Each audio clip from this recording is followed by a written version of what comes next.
You're listening to Head to Head, a Star Wars podcast. Two fans, two generations, all things Star Wars begins now. All right. Well, hello, everybody. I'm Eric Vansel, Yeah, I'm Daryl Sanders. and we're your hosts for this seemingly non-existent show.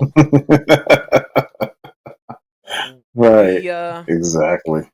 yeah, we were supposed to do this. Well, 3 weeks ago. Yeah. It's been a time. Yeah. Let me tell you, it's been a time, man. Life is life. Yeah. Well, I mean, the good thing is at least we were able to do it, finally. Because that's the other thing too. What's ironic is that here we are in the middle of this Visions thing, and we've got this episode and one other episode to go, and this is the one, that it's almost like we're getting hung up on like the last two or whatever. Right. And, but we appreciate everybody's patience. We got Ted on, we got Universal on. Let's see. So yeah, we got some chats, unsurprisingly. Where am I gonna be? Let's start with Ted here. Let's get some of these out of the way to launch the discussion. I mean, we might as well, right? So Ted Right. said Yes, this we are. episode was theatrical quality all the way around. Easily could have been shown in a theater setting. Kudos to the whole season thus far. And then Universal says, just wait until the next series of Visions.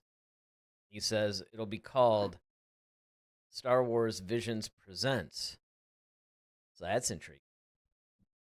Huh. But yeah, I mean, look, I would agree. I mean, look, Visions has been actually really good this season.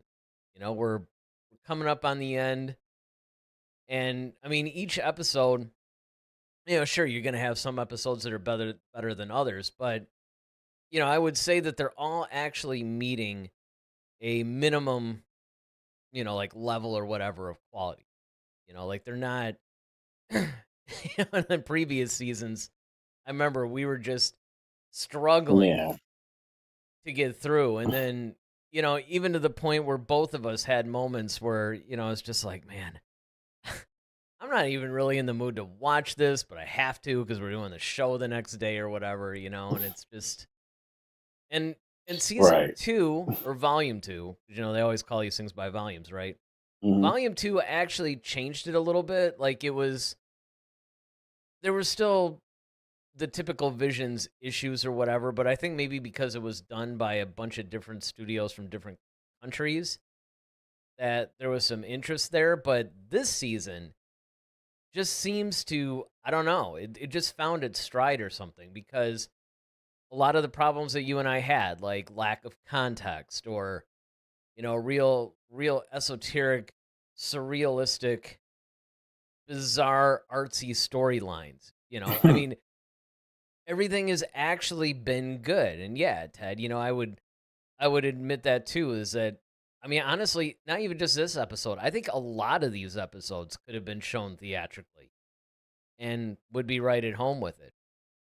And this one, what I liked about this one is that it really started to bring the Force down to a more grounded, like nature-based level almost. And then you had a little bit of a clash of, light and dark. And of course, you find out later that, oh man, you know what? I forgot. What was her? You remember her name? It's like Naya Kim. Yeah, it's Nikimi and something. yeah. It's, No, you're right it's been there. 3 weeks.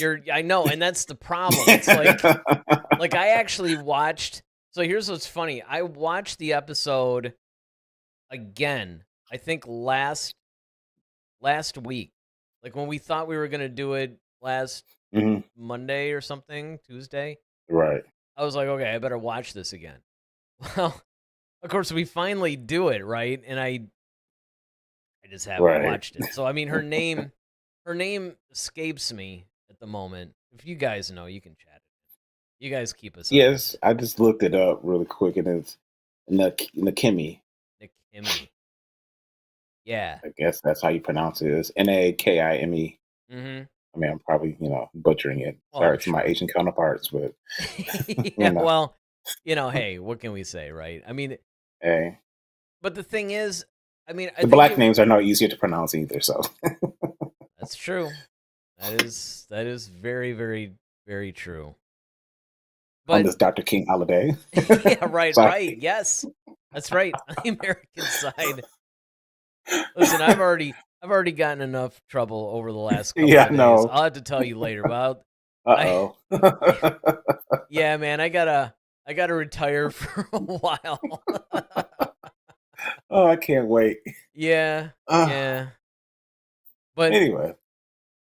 but yeah, I mean, I thought, again, the plot was, easy to understand, even though there was a lot more symbolism. It was really basically a more introspective. I think that's the word I'm looking for. This was definitely a more Hmm. introspective episode. It was pretty much one character's inner battle, if you will, in light versus dark, and Yeah. confronting the things, that basically pushed her. And look, a lot of Star Wars characters have faced this. We actually saw a similar story arc with Ahsoka during the Clone Wars.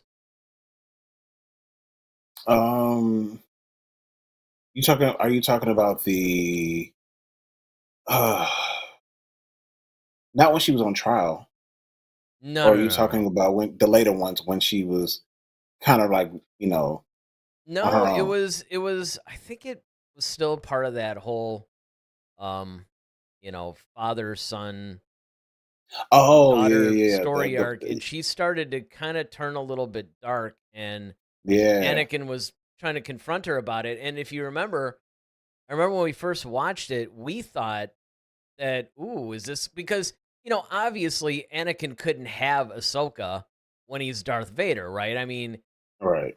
of course, we had no idea at that time what was going to happen, but we assumed, wrongly, I might add, that they were just going to write Ahsoka out of the whole thing to explain her absence in the original trilogy. And it was one of those things where it's like, oh, are they going to make her go dark? And then, it's either going to force Anakin to kill her, or maybe she gets banished or something along those lines. And then, of course, they did the storyline that they did eventually, where she ended up being falsely accused and left the Jedi Order, and, then came back or whatever. But that was where it was a little similar, if you remember that story arc. Yeah, yeah. I know exactly what you mean. Yeah, that, and also it kind of also reminds me of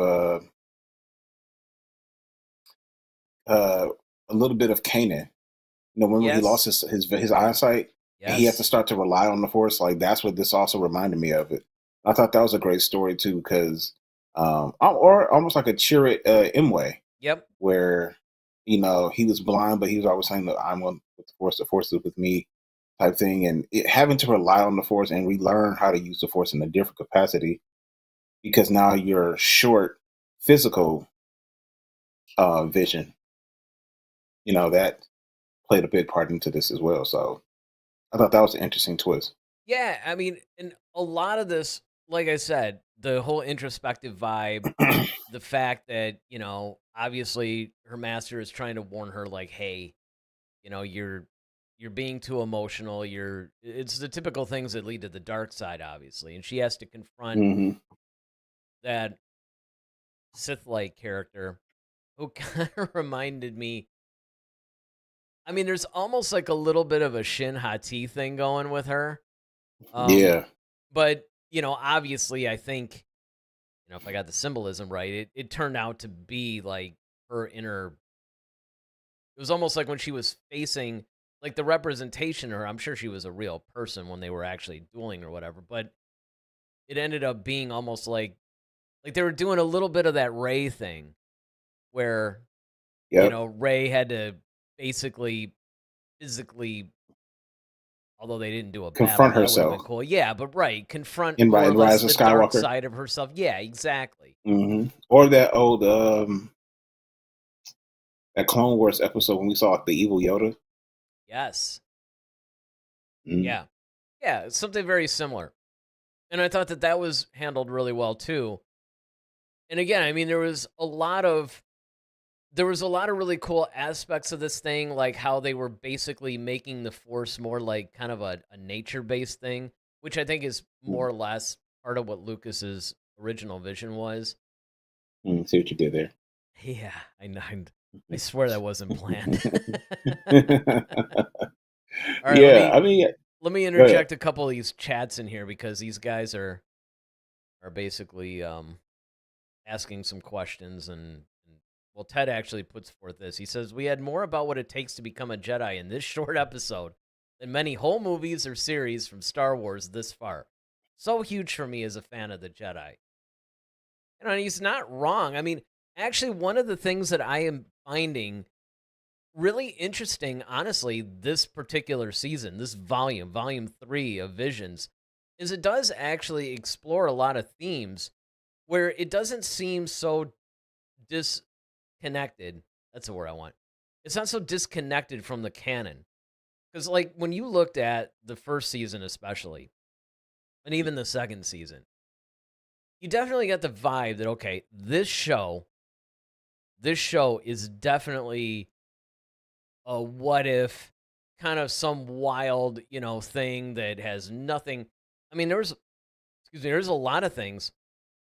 I remember we were complaining, like, this doesn't even feel like Star Wars half the time, right? I mean, that was one of our big problems with the first one is that, yeah, they throw in an astromech droid every once in a while or, something like that in order to make it, seem Star Warsy, Right, right? right. But To check a box and off. yeah, just so they could call it Star Wars Visions. But they started to fix that a little bit in Volume 2, where it felt a little bit more like Star Wars, still completely disconnected from the canon. Now, granted, none of Visions is canon. We know that. But what I Mhm. really appreciate about this entire season, and of course in this episode that we're talking about here, um, you definitely have a connection. Like you feel like they're explaining elements of the Force, of the Jedi, of the Sith, of the Empire, of the Rebellion. It doesn't seem so disconnected from the canon at large. Like there's certain episodes they could actually canonize and it would make perfect sense. Like it wouldn't it's not weird. I guess that's probably the best way to describe it. And that's where I kind of agree with Ted in this case is that in a lot of these, not just this episode, but in a lot of them, they really do more to explain things. Granted, it's a take on it, obviously, but I mean, they do a lot more so than the films. A lot of the Disney films have failed us in a lot of ways. That's probably one of them. Yeah, I mean, I think as they've progressed with this particular series, I think they're kind of listening to the fans, which is a positive. That someone over Yeah, there is listening. who'd have thought that, huh? Exactly. And then so they're constantly like looking at like, and I think they're giving the studios a little bit more of a direction. And I think at first they were just kind of this Yes. like, it felt like the first season or the first volume was like, we're gonna just throw this out here and we see what sticks, and then the second go around we'll kind of fine tune it and then so on and so forth. Yeah. So it could have the potential of being like, up there with the Clone Wars or Rebels or mentioned in that high regard. Maybe as time goes on, I don't know how many volumes they plan on doing of this, but I think at least thus far, I can honestly say with a pure mind and a clear heart that, or a clear mind and a pure heart, that's what I meant to say, is that they are getting better. So I'm happy all to that say build up, that. all that build up just for Yeah, getting better. Not, yeah, hey, I finally getting like better. this and I'm looking forward to it. It's more like, well, I don't hate it anymore. So, Right, exactly. but you know what though? Considering how you felt, especially in volume 1, That's what that's I'm saying. huge. Like that's That's that's yeah, exactly. That's People why I'm have to saying it that understand. I mean, way. longtime viewers understand how huge that statement is, right? Because Yeah, I could hear the begrudging, tone where it's like, all right, yeah. I'll admit it. It's getting better. All right, Like I Universal. almost, I almost put my foot down. I was like, yeah, I'm not doing season two, volume two. But I was just like, oh, fine. And Yeah, it actually, I could tell. Well, and honestly, I mean, look, if volume 2 had been really abysmal. Because Oh yeah, that would have been it for me. what I probably would have done, it's one of two things. Because I do remember you saying after volume 1, this is actually funny looking back on it now. I remember you said, "Yeah, man, you might just have to do the Visions reviews." Yeah, exactly. Or Exactly. I think the compromise that you were gonna make was like, okay, if because this is even before you found some. This is still early in volume 1 too. Because towards the end of volume 1, there was actually a couple episodes that you thought, all right, this isn't horrible. Right. But I remember the other compromise you were gonna make was something to the effect of, okay, if you insist that we do this, or the people still want us to do it, fine, but we'll just do the whole thing in one episode. Like, we'll Yeah, review the one shot. entire thing. Because you were actually watching every single. You did you do that this season? Have you watched all of them? Or are you taking No, them one at a time? Okay, so you're doing the same one at a thing I time. am. Mm. Volume 1, I remember you watched them all. I think. What about Volume 2? Did you watch them all then? Or Volume did you two, I do one at. started. I started doing one at a time Okay, by so volume that's when you two. started doing one at. Hmm. Yeah, I mean, the temptation's there, but I like to do it one at a time, especially if we're reviewing it. Like, honestly, if we weren't reviewing this, I may have watched. If I didn't watch them all at once, I probably would have, done 2 or 3 episodes at a time or something. But I don't know. I just think everything's better when we're actually doing it one at a time. And when you're Yeah, one to watching it one. one at a time, you're thinking. Because I remember in volume 1, there were times where you would get confused. Like, wait a minute, did this happen in Well, the episode we're reviewing, or am I thinking of a later one? right. That's why I kind of on the second round, I just like, all right, we'll just go one by one or one to one. All right, so let me get to these chats. Universal says, "Who do you think did the voice of the toad? That was George Takei." I had because I recognized his. I'm like, man, I know whose voice that is, and I ended up looking it up. Yeah, I was like, is that Sulu? Yeah, yeah. So I'm like, man, I know that. Oh, and he even says hint Star Trek. Yeah, Yeah. yeah. And, We we always got to make a Star Trek reference on our Star show, Trek so reference. Hey, this time Star Wars and themselves, it's legit. Lucasfilm. Yeah, it's Exactly. legit, right? Sulu the Yep. Toad. In the Star Wars There you universe, he's a frog. go. But yeah, I Yeah. mean, I thought that part was actually really cool. And again, I mean, I love the way that it unfolded because if you think about it, here's another thing, right? This single character actually had to carry a big chunk of the episode. I mean, it was basically other than the scenes where you had the Sulu Toad or you had obviously the master or, the Sith. I mean, other than that, it's basically just her carrying the episode with dialogue. And it's very easy when you have an episode like that for it to be cheesy, Yeah.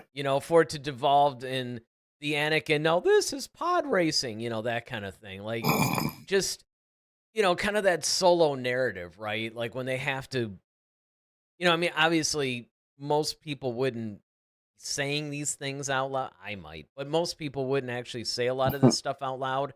They would just be thinking it. But you can't do that. In something like this, you have to have the characters verbalize their thoughts, otherwise it's like a silent movie, right? So, Hmm. I thought that part was really interesting. That something that could have been cheesy wasn't. And that Yeah. you could follow it along, right? Yeah. I mean, I think all those different things where, yeah, you have to um, realize, like, if you're a one man band, you really have to, and I think it causes you to be very uh, precise and tight. It doesn't leave a whole lot of room for a bunch of frivolous stuff because I think you lose it because if you're the main, everything's kind of centered around you. We need to get to the meat of the matter, Hmm. so to speak, and you don't have time to kind of like uh, mess around because you'll lose people, and I think, with this, they kept it really good as far, especially they, incorporate like a lot of the Jedi typical lessons that we have come to know, the mindfulness, the patience, that type of thing. I think those things have to be uh, at the forefront a lot of times when you're a solo cast member, when you're just a solo act in this situation. Well, and I mean, in addition to that, too, right? It would be really easy to lose because, again, this episode did feature a little bit more symbolism, a little bit more. Yeah. It wasn't like a more expository. Here's the story, right? I mean, it dealt with a lot of the symbolism, like when she was going through some of the doubt and everything, and you're in this forest now, and it would either get brighter or it would get darker depending on, there was a lot of that going on, and Also have a therapy session in a weird way, like yeah, actually, like yes, it was like a it's like a weird, like, okay, what do you see? yeah, Almost like when Yoda was like, what do you see? A cup, a speeder. But it's like in this situation, because you deal with your emotions, it's kind of like, well, so a great comparison would be when Luke was asking Ray, he had her sitting on the rock, and he was like, okay, what do you see? And she's like, oh, I see life, I see death, I see, you know, new life coming out of that death, and in between it all, like, what do you see? There's this force, there's this thing that's, and inside you, I feel that same thing, and it's, you can see how, like, okay, their emotions kind of dictate um their path in a way. I'm just kind of laughing because I'm still cracking up at the thing where Luke Oh, was just like, man. man, I mean, you saw the dark, you didn't even avoid it, you like went What right did for it, like immediately. did you just dove right on it?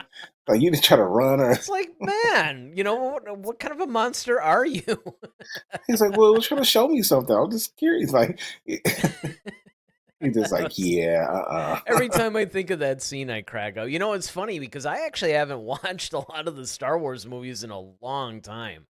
I really, I should start It's going funny through because some of I them. started watching Last Jedi last night. That's the funny part about it. Did you? That's why it's fresh. Yeah, it's fresh in my mind because especially that scene. My one of my favorites when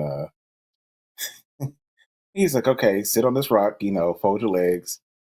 Like, okay, now breathe." She's breathing. He's like, "All right, now reach out." He's just like, like, no, not Fold, okay. I get it. fold That's your what I legs said. and go to work. Yep. So then, of course, he was just like, of course, he took the opportunity. Now he's got that little leaf in his hand. He's all Oh like, yeah, that was the best. Man, that was like awesome. That was Every time I awesome. crack up. I know. I mean, like I said, there was some good stuff about that movie. It's just, but here's the point though, with this episode in particular, is the fact that usually when you do stuff like this, you either completely lose the audience because the symbolism is so abstract Right. that you're lost. And that's kind of what happened in a lot of Volume 1. Like, I get it. Yes, Oh this is an God. allegory. This is symbolic of this or, whatever. But it's like, yeah, I mean, it just looks good, right? It's very beautifully done. Like, the Hmm. animation's amazing. The framing, like all the composition, like everything was incredible. But she had really no idea what they were trying to say with it. And that's the Right. danger a lot of times when you get into this whole abstract symbolism Hmm. versus, actually just, I mean, not necessarily like spelling it out, like, hey, hand holding somebody through the story, but just, more of an explicit type storytelling type of a thing. I mean, usually that ends up working. But I gotta say, I mean, I thought that it was really easy to follow. You felt like you were discovering the same things as the character when she discovered them, and you were feeling some of the same things when she was feeling them. It was like you were literally being taken on this journey with her, and that's not the easiest thing in the world to write, especially when you factor in that this is only like what, like a 20-minute 20, episode or 20 minutes. something. Yeah. Yeah. Hmm. But it's just amazing that you, again, like, you can tell. And that's the thing. Another thing you were talking about, we were talking about the fact that it was kind of focused on her. Is that yeah, you got only got 20 minutes, and so you have to really pack in the story, the world building, all of that in a very very short period of time, and tell a full, complete, fleshed out story. And that's hard to do sometimes when you only have one person. Yeah, I mean, honestly, I really wouldn't mind if Star Wars did more of that. I mean, I'm not saying that every because again, I mean, the problem is especially when you're talking about the movies, right? It's like, okay, they're going to spend like a couple $100 million on the movie, and you want it to be because it's Star Wars. Technically, I guess it needs a lot of action. But I think that if you think about a lot of the compelling scenes from the original trilogy, a lot of it was like the Dagobah scenes. That wasn't like high action. That was a Hmm. lot of really reflective, quiet Dialogue and moments, dialogue heavy. And yet, that stands to be some of the best scenes of any of the Star Wars films. yeah, when it's done right, and that's the thing is when you do something right and you really flesh out, the characters with the dialogue, um, the acting, all of it. Like when it all comes together and perfectly. Yeah, I mean, you don't always need the action. Sometimes this the anticipation of what's to come is enough because you built it up to a point where it's like, okay, now I'm ready. You know. Hmm.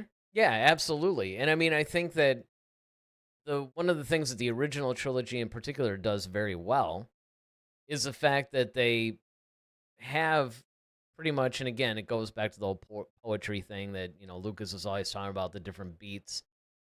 But you would have like a higher action, and then it would come down a little bit, Hmm. and you would basically have highs and lows. You would have dynamics, essentially, Yep. and I think that that's really important. And you had that in this episode because it wasn't like this episode was devoid of action.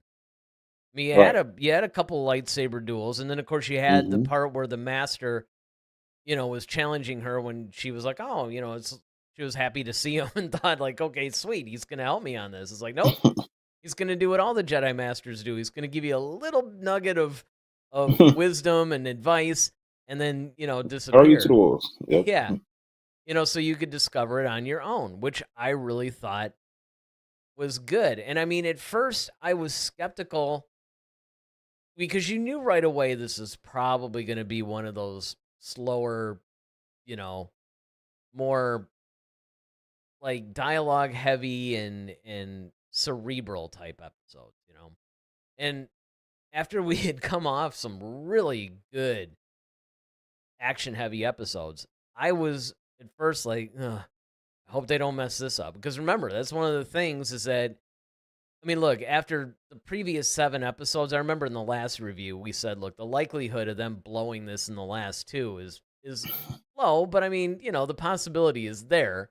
I mean, look at what they've done with some of the TV shows, Hmm.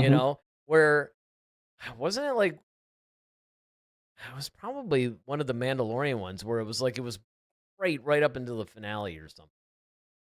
That was season 3. No, season 3 wasn't even all that great. It might have even been 1 because I remember the whole season was really good, and then the finale was like, yeah. I mean, 2 was amazing. Yeah, well, that finale. Yeah, Yeah, that's how that's you that's that's how you wrap a show. that thing actually stands, up to a lot of the films. I mean, Absolutely. that was good. Season 2 of The Mandalorian was awesome. I mean, about the only thing didn't season 2 have you have the froggy chick with the eggs where he had to save the eggs from Yes. that spider or whatever, and we're Yes. like, "What?" Yeah. It's like, "Look, And man, he you've he got." kept just swallowing those things. Yeah, like Yeah, well, left and that right. was funny. That was Yeah. actually pretty funny, It but was funny. It was cryptic because it's like, they're like endangered. He's just scarfing those things down. But yeah, it was hilarious. I mean, the thing was, it was almost like, okay, I get that they were using that as a bridge to get to certain plot points. But you have to be careful doing that, because what you run the risk of doing, which is, in my opinion, what they did, was you've got like 2 or 3 like crazy good story. Clone Wars did this a lot too, by the way, where they would have these amazing storylines going, and then they would veer off into something nobody really cares about. And of course, they've done this a few times in the Clone Wars, but the big one was that stupid droid thing, remember? Where they were stranded on the planet with 3PO and those guys, and they had to they spent like 3 episodes trying to get back to, Oh yeah, you yeah, know? yeah, And I just yeah. The remember, whole lost droid thing. Yeah, yeah. And I just remember thinking, like, okay, you've got all these other other plots things going going on, on, these like and you bring us stories, here. right? And I mean, okay, I get it. One episode, right? Maybe you need, you're trying to like let everybody catch their breath, and maybe you need to move a few pieces around, or within the universe, allow enough time to pass so whatever the next thing is actually makes sense, and it doesn't look like it was done like 3 minutes after this last thing. I get that. But I don't need like 3, especially if you're releasing these things like once a week. And now I'm like Yeah, 3 weeks, and it's like by the 3rd week, it's like, okay, we're still on this droid thing. like all right, come on. Like, come It's almost just like on.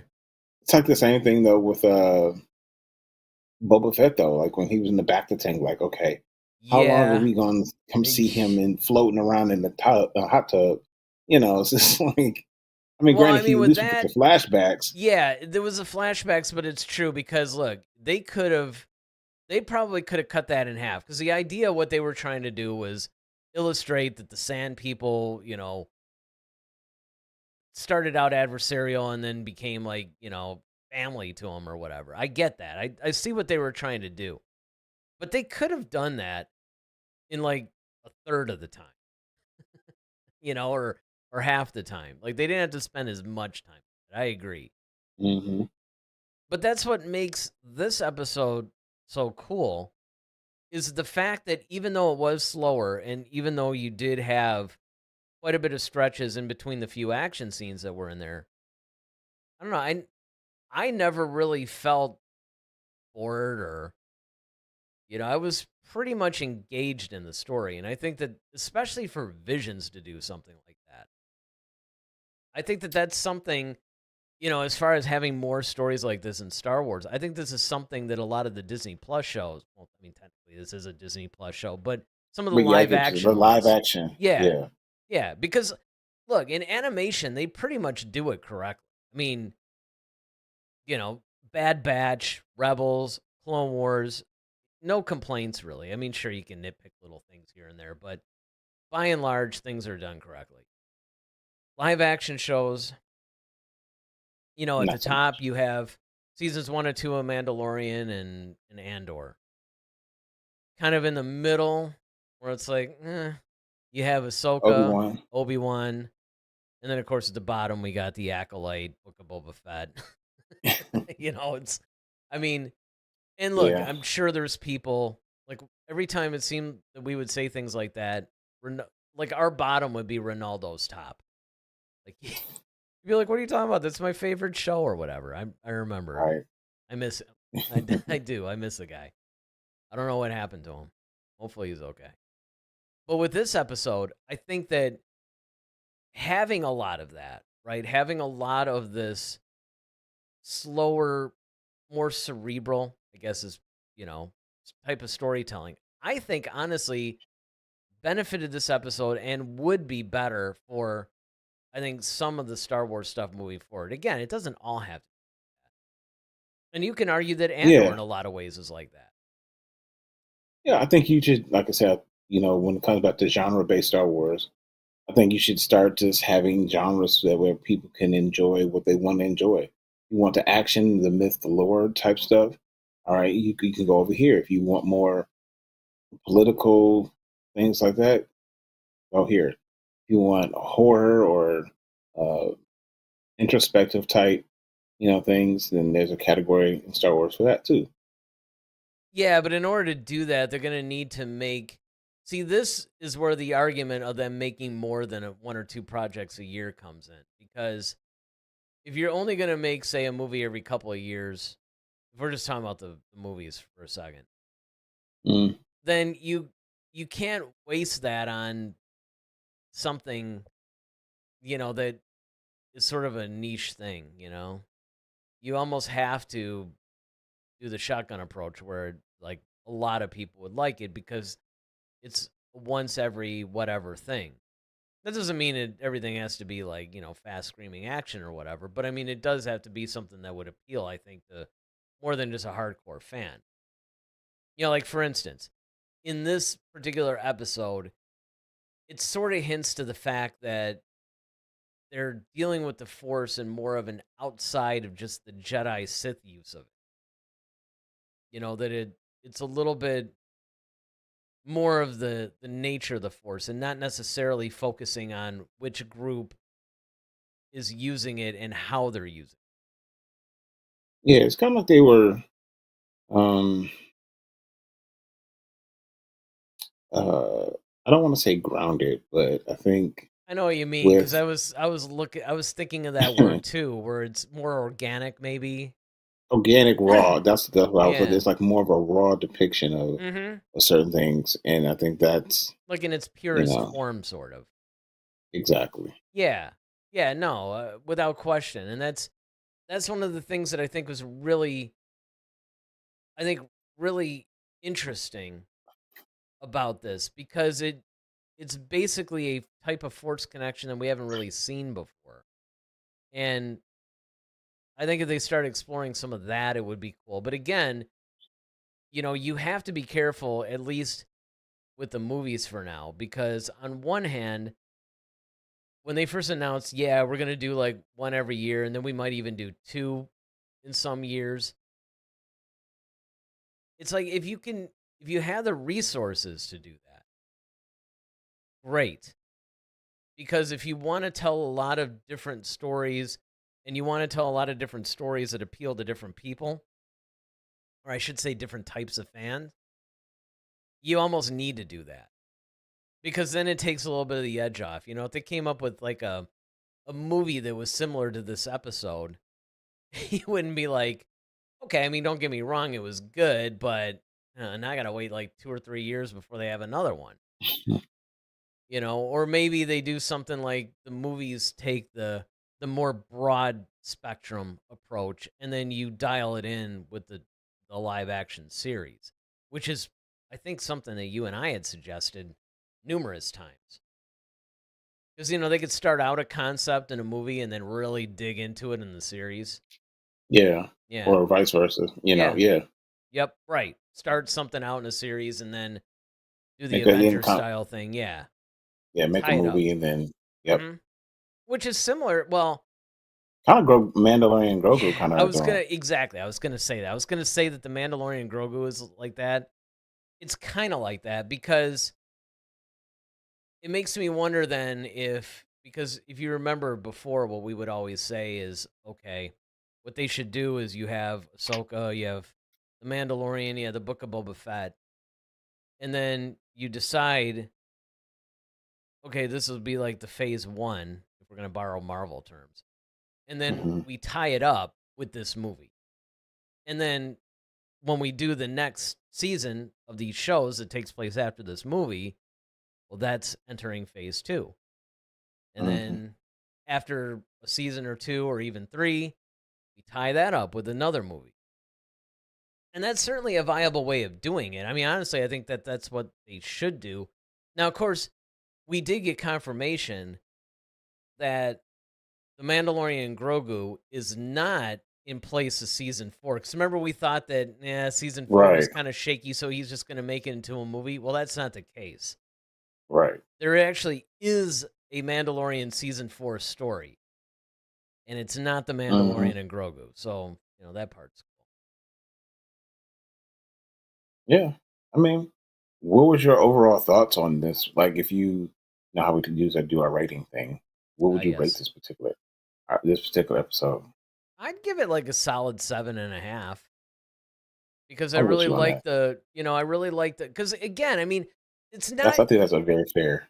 Yeah, because granted, this is not something I would want to study diet of, right?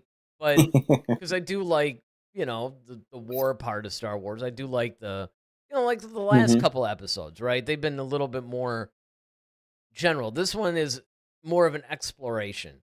It's exploring a particular Jedi and her weaknesses and her strengths and her overcoming her inner demons, let's say, and the temptation of the dark side and realizing, who she is.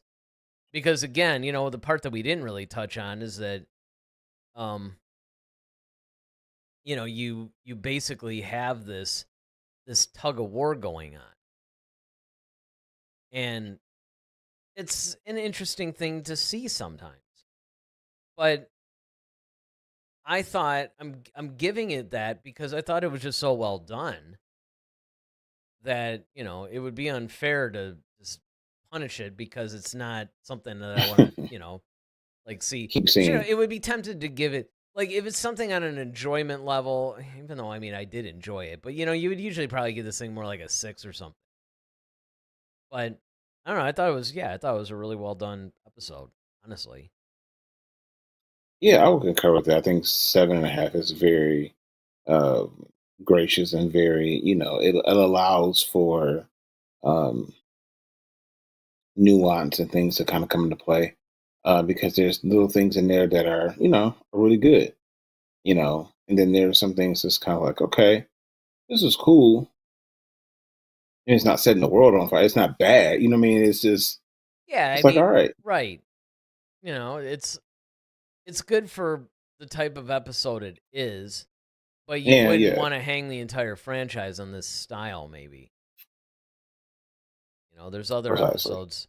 Now, again, next week, hesitate to say Hmm. that because, Yeah. Right. In theory. in theory, next week, um, Rock this thing on up. Sunday, we'll be back and we'll be wrapping everything up, yeah, with episode 9. And then we can move on finally. Some other Yes, because there stuff. has been 'Cause, a lot of yeah, news has come out. yeah, Like we there got to has get to been. this. Well, it's funny because, and by the way, any of these discussions that we have, you guys, we take it to the Discord. The Discord is where we discuss a lot of this stuff further. And I've been Grandmaster. He doesn't always come in and chat. Like sometimes he does. Sometimes he chats live with us on the show. But most of the time, I mean, if you look, I don't know if he's like some sort of an insider or what, but he does get a lot of information and it does end up happening. That's all. Panning out. Yeah. Yeah. And I mean, I haven't even gone through all of it yet, but he's posted like a ton of like pictures, plot points, all kinds of stuff from the Mandalorian and Grogu. It's like, yeah, I don't know if he's like some, Lucasfilm guy that just, or Disenfranchised. right, or if he knows somebody or where he's coming about this information. But I mean, he just posted something today about the Maul animated series that I haven't had a chance to, and he also did something. Oh, he posted something else too. But if you go into the general channel of our Discord, you'll see all of his posts. And one of the things that he basically said, because he let things slip, like things haven't changed that much here or something like that. That makes me go, okay. Mm. But he was like, okay, yes, Kathleen Kennedy has stepped down, but her her title is just going to change. She's still going to be kind of an influence, even though she technically gave an exit interview. So we'll have to see how that's going to pan out. But he's basically asserting that things aren't going to change too much. Now Mm. that I could personally see how that might be true, but it doesn't really jibe with what everybody else is saying, including the people that are involved. So I'll have to see. So yeah, I mean, after we're able to do this next Visions thing, then we'll come in and we'll start talking about the changes at Lucasfilm, what that can mean. That'll probably be the show we do after Yeah. after next week, Definitely. because there have been a lot of changes. So A lot of and updates. Yes. yeah, I mean, and that was Sure, the there's thing. more I to mean, come. yep, yep. And then, of course, they're talking about some of the projects, and this time, because Kennedy is out, now she's just spilling everything. She's just like, Hmm. yep, all right, here's what's actually Exactly. going on, because she doesn't care, right? It's kind of like, yep, Right, here's my exit interview. yeah, yeah, exactly. And by the way, now I'm going to give spoilers or something, that kind of thing. Right. So there'll be a lot to discuss once we wrap up the Visions thing. But just, I know there's a lot going on in the Star Wars world right now. Our schedules have just been like really crazy. Lord willing, we'll Hmm. be on Sunday at, at 8 o'clock as usual. We'll knock out this last Visions episode, and then we'll start to tackle some of these other things and, of course, chatting with you guys. I'm really glad that we were able to be on today. Again, Yes. remember, obviously, hit the like button, hit the subscribe button if you're not already subscribed. If you are subscribed but you haven't hit that notification bell, I think the last 3 weeks should teach you. You want to hit the notification bell. Yes. More cowbell. Yeah, yes. You definitely want to figure out when we're going to be on. And of course, again, go to our Discord. The link is in the description, and we can continue the discussion there. Of course, Ted says, fun time, guys. Yeah, I'm just glad finally, because Ted, it's funny. Ted's like the first person I think of because he's so consistent. And every time we have to cancel, I'm like, oh, Ted, I know. poor Ted. I know. It's like Especially sometimes when you're waking, especially when you're looking forward to a specific topic, and it's like, man, are we going well, to? especially the way that we've had to handle this last one, where sometimes, we don't know until like 20 minutes before, we're supposed to go on. And I'm like, oh man, I just feel so horrible. But so I was Yeah. really happy that we were able to do it and do it for real. He says, it's all good, fellas. Just glad to see y'all tonight. We were glad to be here. And so Yeah, man. with that, we will see you guys. It's like I almost hesitate to say it. See you guys next week, Sunday, 8 o'clock, more than likely. With that, I'm Eric Vansel. I'm Daryl Sanders. May the Force be with you. Always. Head to Head, a Star Wars podcast. Be sure to follow us on Twitter @HeadToHeadSW. Submit your questions for our next show.